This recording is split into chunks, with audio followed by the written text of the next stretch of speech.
Joshua have any objections, I'd like to start evacuating the Sorrows. It may be. I hope it is. To tell the truth, if something goes wrong, more Sorrows could die in the escape than in Joshua's proposed attack. Even knowing that, it's a risk I have to take. With your help and Joshua's, we'll be traveling at night in small groups across the valley. But if the Whitelegs realize what's happening, Joshua and I will need you to help us escape. Once our path is clear, I'll give you everything you need to get back to the Mojave. But the Pine Creek Tunnel must be collapsed behind us. It's the only way to delay the Whitelegs' pursuit long enough for us to get a head start. Good luck, and may God be with us.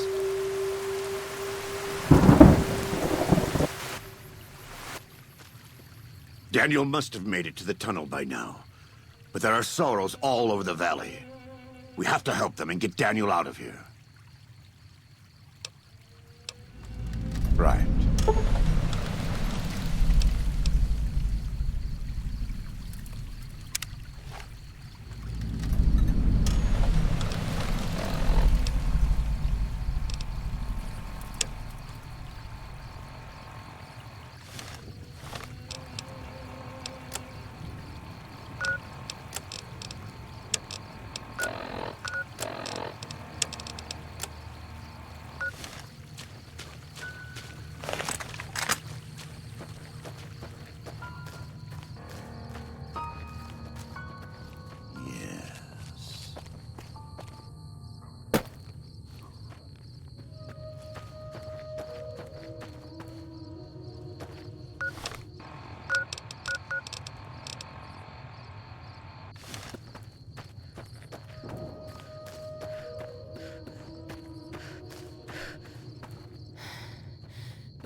Prepare to meet your maker.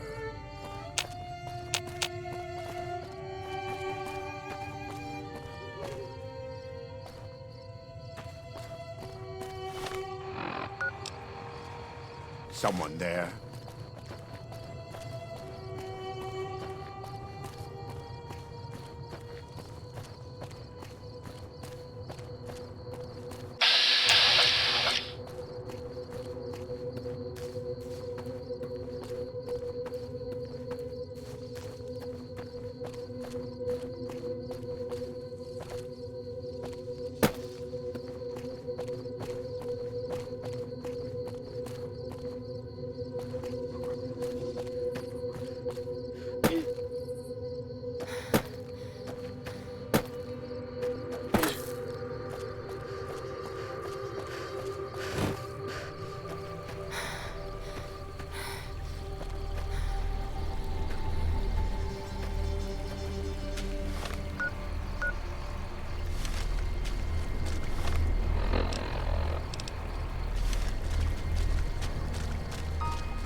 Forward!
You've called down the wrath.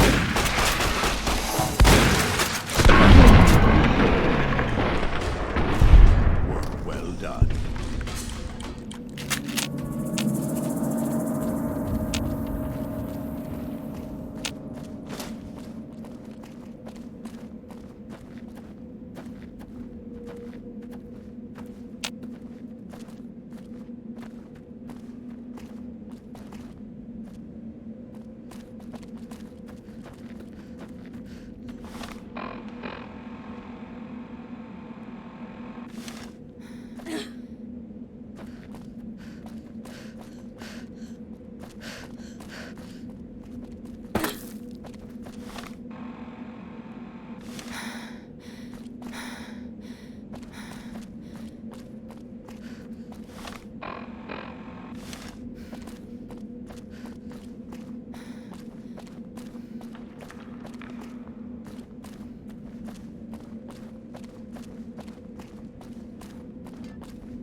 Rusty.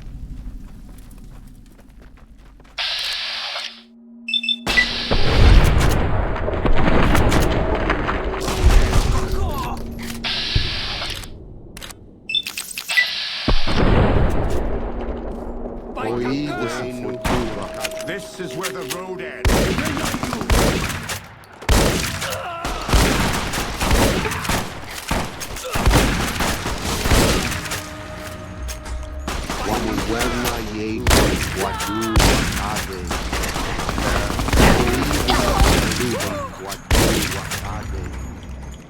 Wamuwerna yehui wadu wakade.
You friend of Soros, yes? Together we smash...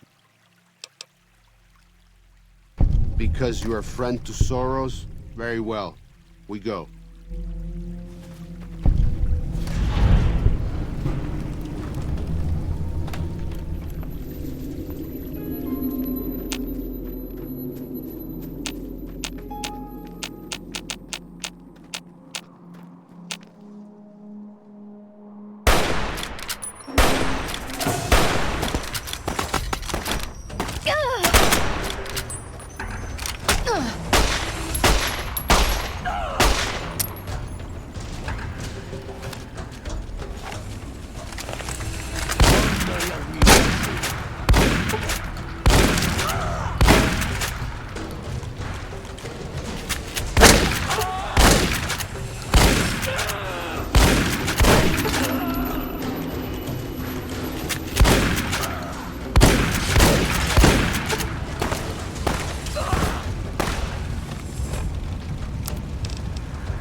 please, have you done everything you can?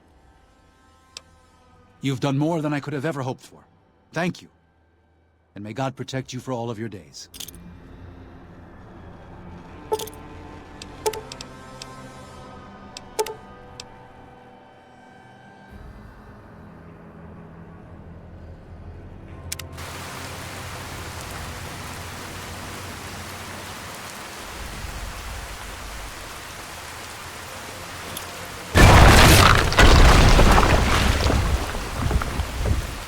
And so it was that the conflict between the New Canaanites and the Whitelegs was finally resolved. The courier's involvement had tipped the scale, shifting the fragile balance of power.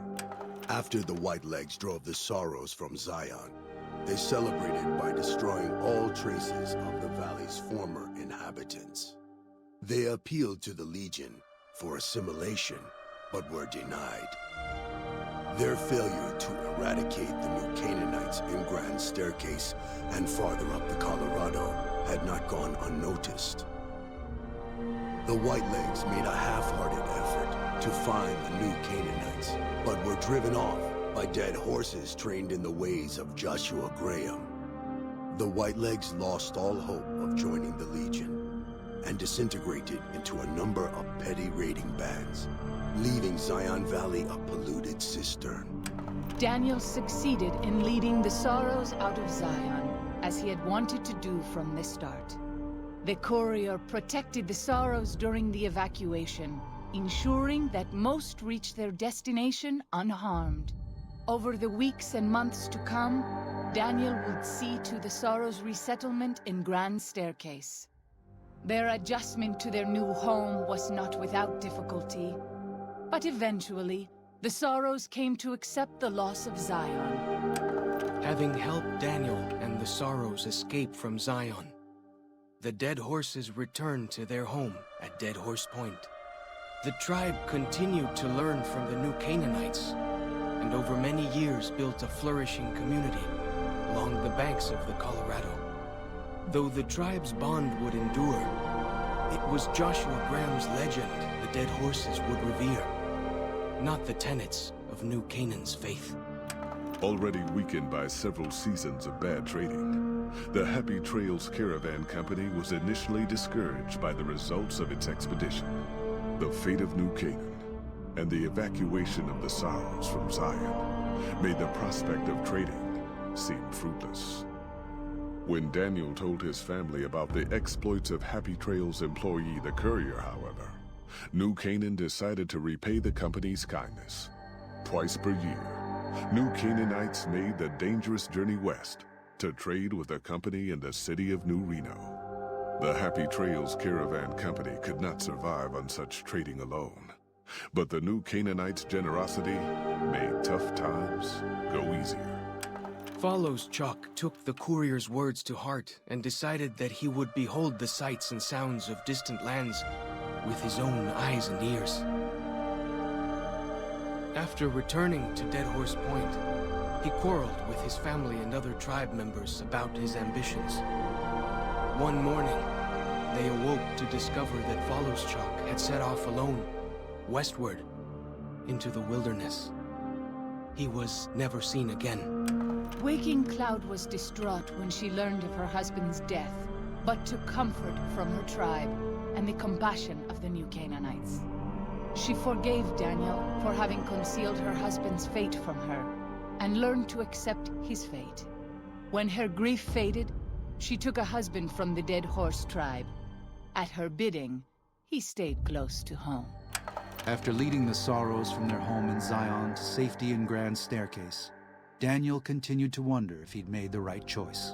He spent his life evangelizing the beliefs of his people to a new generation of young men and women, as his ancestors had for centuries before him. He was happy with his family.